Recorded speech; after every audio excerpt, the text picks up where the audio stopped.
ಚಿಕ್ಕಮಗಳೂರಿನ ಚಂದ್ರದ್ರೋಣ ಪರ್ವತ ಶ್ರೇಣಿಯಲ್ಲಿ ಪ್ರವಾಸಕ್ಕೆ ತೆರಳಿದ್ದ ಕೇರಳ ಮೂಲದ 15 ವರ್ಷದ ಬಾಲಕಿ ಶ್ರೀ ನಂದನ ಪ್ರಪಾತಕ್ಕೆ ಬಿದ್ದು ದುರ್ಮರಣಕ್ಕೀಡಾಗಿದ್ದರು. ಈ ದುರಂತದ ಬಳಿಕ ಎಚ್ಚೆತ್ತ ಅರಣ್ಯ ಇಲಾಖೆ ಚಾರಣಿಗರ ಸುರಕ್ಷತೆಯನ್ನು ಗಮನದಲ್ಲಿಟ್ಟುಕೊಂಡು ಹೊಸ ಸ್ಟ್ಯಾಂಡರ್ಡ್ ಆಪರೇಟಿಂಗ್ ಪ್ರೊಸೀಜರ್ ಜಾರಿಗೆ ತಂದಿದೆ. ನೂತನ ಎಸ್ಒಪಿಯನ್ನು ಸಂಪೂರ್ಣವಾಗಿ ಅನುಷ್ಠಾನಗೊಳಿಸುವವರೆಗೆ ರಾಜ್ಯದಾದ್ಯಂತ ಟ್ರಕ್ಕಿಂಗ್ ಚಟುವಟಿಕೆಗಳಿಗೆ ತಾತ್ಕಾಲಿಕ ನಿರ್ಬಂಧ ಹೇರಲಾಗಿದೆ. ಆದರೆ ಎಸ್ಒಪಿಯ ಅನುಷ್ಠಾನ ಪ್ರಕ್ರಿಯೆ ಇನ್ನೂ ಪೂರ್ಣಗೊಳ್ಳದ ಕಾರಣ ರಾಜ್ಯದ ಹಲವೆಡೆ ಟ್ರಕ್ಕಿಂಗ್ ಆರಂಭವಾಗಿಲ್ಲ.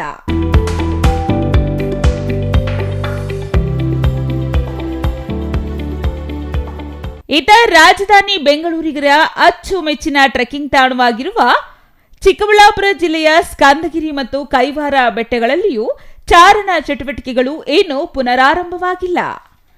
ಸ್ಕಂದಗಿರಿ ಮತ್ತು ಕೈವಾರ ಬೆಟ್ಟಗಳಲ್ಲಿ ಪ್ರತಿದಿನ ಸುಮಾರು 150 ಜನರಿಗೆ ಟ್ರೆಕ್ಕಿಂಗ್ಗೆ ಅವಕಾಶ ಕಲ್ಪಿಸಲಾಗುತ್ತಿತ್ತು. ಆದರೆ ಹೊಸ ಸ್ಟ್ಯಾಂಡರ್ಡ್ ಆಪರೇಟಿಂಗ್ ಪ್ರೊಸೀಜರ್ ಅನ್ನು ಇನ್ನೂ ಸಂಪೂರ್ಣವಾಗಿ ಅನುಷ್ಠಾನಗೊಳಿಸಿದ ಕಾರಣ ಎರಡೂ ಬೆಟ್ಟಗಳಲ್ಲಿ ಟ್ರೆಕ್ಕಿಂಗ್ಗೆ ಅವಕಾಶ ನೀಡಲಾಗುತ್ತಿಲ್ಲ. ಹೊಸ ಎಸ್ಒಪಿ ಪ್ರಕಾರ ಪ್ರತಿ 10 ಮಂದಿ ಚಾರಣಿಗರಿಗೆ ಒಬ್ಬ ಗೈಡ್ ಕಡ್ಡಾಯವಾಗಿರಬೇಕು. ಚಾರಣದ ಸಂಪೂರ್ಣ ಅವಧಿಯಲ್ಲಿ ಗೈಡ್ ಹಾಗೂ ಚಾರಣಿಗರು ಬೇಸ್ ಕ್ಯಾಂಪ್ನೊಂದಿಗೆ ನಿರಂತರ ಸಂಪರ್ಕದಲ್ಲಿರಬೇಕು. ಟ್ರೆಕ್ಕಿಂಗ್ ಮಾರ್ಗದ ಕೆಎಂಎಲ್ ಫೈಲ್ಗಳನ್ನು ಚಾರಣಿಗರ ಮೊಬೈಲ್ಗಳಲ್ಲಿ ಅಪ್ಲೋಡ್ ಮಾಡುವ ವ್ಯವಸ್ಥೆಯೂ ಇರಬೇಕು. ಇದರ ಜೊತೆಗೆ ಮೊಬೈಲ್ ನೆಟ್ವರ್ಕ್ ಲಭ್ಯವಿಲ್ಲದ ಬ್ಲಾಕ್ ಸ್ಪಾಟ್ಗಳನ್ನು ಗುರುತಿಸಿ ಅದರ ಬಗ್ಗೆ ಚಾರಣಿಗರಿಗೆ ಮುಂಚಿತವಾಗಿ ಮಾಹಿತಿ ನೀಡಬೇಕು. ಗೈಡ್ ಬಳಿ ಫಸ್ಟ್ ಏಡ್ ಕಿಟ್, ಟಾರ್ಚ್ ಸೇರಿದಂತೆ ಅಗತ್ಯ ಸುರಕ್ಷತಾ ಪರಿಕರಗಳು ಕಡ್ಡಾಯವಾಗಿ ಇರಬೇಕು. 60 ವರ್ಷ ಮೇಲ್ಪಟ್ಟವರು ಟ್ರೆಕ್ಕಿಂಗ್ಗೆ ತೆರಳಬೇಕಾದ್ರೆ ವೈದ್ಯಕೀಯ ಫಿಟ್ನೆಸ್ ಪ್ರಮಾಣ ಪತ್ರ ಸಲ್ಲಿಸಬೇಕಾಗಿದೆ. ಇವಾಗ ನಮ್ಮಲ್ಲಿ 2 ಕಡೆ ಚಾರಣದ ವ್ಯವಸ್ಥೆ ಇತ್ತು. ಒಂದು ಸ್ಕಂದಗಿರಿ, ಮತ್ತೊಂದು ಕೈವಾರ ಬೆಟ್ಟ, 2 ಕಡೆ. ಈಗೇನಾಗಿದೆ, ಕೆಲವೊಂದು ಚಾರಣಗಳಲ್ಲಿ ಕೆಲವು ದುರ್ಘಟನೆಗಳು ಸಂಭವಿಸಿದ್ರಿಂದ ಈ ರೀತಿ ದುರ್ಘಟನೆಗಳು ಮತ್ತೆ ಮರುಕಳಿಸಬಾರ್ದು ಅಂತೇಳಿ ಒಂದು ಸ್ಟ್ಯಾಂಡರ್ಡ್ ಆಪರೇಟಿಂಗ್ ಪ್ರೊಸೀಜರ್ನ ನಮ್ಮ ಡಿಪಾರ್ಟ್ಮೆಂಟಿಂದ ಪ್ರಿಸ್ಕ್ರೈಬ್ ಮಾಡಿದ್ದಾರೆ.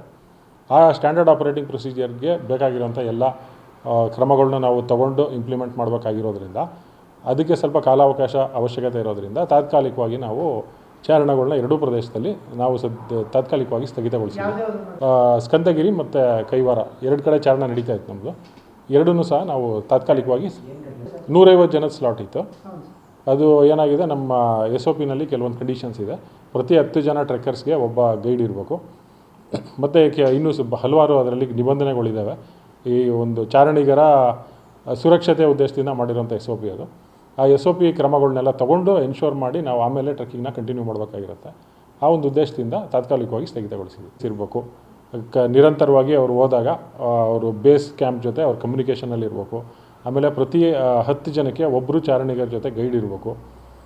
ಈ ರೀತಿ ಎಲ್ಲ ಕಂಡೀಷನ್ಸ್ ಇದೆ. ಮತ್ತು ಅಲ್ಲಲ್ಲೇ ಅವ್ರಿಗೆ ಫಸ್ಟ್ ಏಡ್ ಕಿಟ್ಗಳು ಇಟ್ಟಿರಬೇಕು. ಗೈಡ್ ಜೊತೆ ಫಸ್ಟ್ ಏಡ್ ಕಿಟ್ ಇರಬೇಕು. ಅವ್ರಿಗೆ ಟಾರ್ಚ್ ಇರಬೇಕು. ಆಮೇಲೆ KML ಫೈಲ್ ಇರಬೇಕು ಟ್ರೆಕ್ಕಿಂಗ್ ರೂಟ್ದು. ಆ ಟ್ರೆಕ್ಕಿಂಗ್ ರೂಟ್ದು KML ಫೈಲ್ ಕೂಡ ಅವ್ರ ಮೊಬೈಲ್ ಕೂಡ, ಚಾರಣಿಗರ ಮೊಬೈಲ್ ಕೂಡ ಅದನ್ನು ಅಪ್ಲೋಡ್ ಮಾಡೋ ವ್ಯವಸ್ಥೆ ಇರಬೇಕು. ಮತ್ತು ಎಲ್ಲೆಲ್ಲಿ ಮೊಬೈಲ್ ಸಿಗಲ್ಲ ಆ ರೀತಿ ಬ್ಲ್ಯಾಕ್ ಸ್ಪಾಟ್ಗಳನ್ನ ಐಡೆಂಟಿಫೈ ಮಾಡಿ ಅದ್ರ ಬಗ್ಗೆ ಚಾರಣಿಗರಿಗೆ ಒಂದು ಮಾಹಿತಿನ ಕೊಡಬೇಕು. ಆಮೇಲೆ 60 ವರ್ಷದ ಮೇಲ್ಪಟ್ಟವರಿದ್ದರೆ ಅವ್ರಿಗೆ ಒಂದು ಮೆಡಿಕಲ್ ಫಿಟ್ನೆಸ್ ಇರಬೇಕು. ಇವರು ಚಾರಣ ಮಾಡಲಿಕ್ಕೆ ಇವರು ಫಿಟ್ ಇದ್ದಾರೆ ಅಂತೇಳಿ ಒಂದು ಸರ್ಟಿಫಿಕೇಟ್ ಜೊತೆ ಅವ್ರು ಬರಬೇಕು. ಈ ರೀತಿ ಎಲ್ಲ ನಿಬಂಧನೆಗಳು ಭಾಳಷ್ಟಿದ್ದಾವೆ. ಈ ಎಲ್ಲ ನಿಬಂಧನೆಗಳನ್ನು ನಾವು ಇನ್ ಪ್ಲೇಸಲ್ಲಿ ಇಟ್ಟು ಎನ್ಶೋರ್ ಮಾಡಿಕೊಂಡು ಆಮೇಲಿಂದ ನಾವು ಚಾರಣನ ಕಂಟಿನ್ಯೂ ಮಾಡ್ತೀವಿ. ಏನೋ ನೂತನ ಎಸ್ಒಪಿಯಲ್ಲಿರುವ ಎಲ್ಲ ನಿಬಂಧನೆಗಳನ್ನು ಕಟ್ಟುನಿಟ್ಟಾಗಿ ಜಾರಿಗೊಳಿಸಿದ ಬಳಿಕವೇ ಸ್ಕಂದಗಿರಿ ಮತ್ತು ಕೈವಾರ ಬೆಟ್ಟಗಳಲ್ಲಿ ಮತ್ತೆ ಟ್ರೆಕ್ಕಿಂಗ್ ಚಟುವಟಿಕೆ ಆರಂಭವಾಗಲಿದೆ ಎಂದು ಅರಣ್ಯ ಇಲಾಖೆ ಸ್ಪಷ್ಟಪಡಿಸಿದೆ. ಆದರೆ ಎಷ್ಟು ದಿನ ಕಳೆದರೂ ಟ್ರೆಕ್ಕಿಂಗ್ ಆರಂಭವಾಗದಿರುವುದಕ್ಕೆ ಚಾರಣ ಪ್ರಿಯರು ಅಸಮಾಧಾನ ವ್ಯಕ್ತಪಡಿಸಿದ್ದು, ಅಗತ್ಯ ಸಿದ್ಧತೆಗಳನ್ನು ಶೀಘ್ರ ಪೂರ್ಣಗೊಳಿಸಿ ಚಾರಣಕ್ಕೆ ಅವಕಾಶ ಕಲ್ಪಿಸಬೇಕು ಎಂದು ಆಗ್ರಹಿಸಿದ್ದಾರೆ. Thoudanahalli Ramesh, CTV news, Chikkaballapur.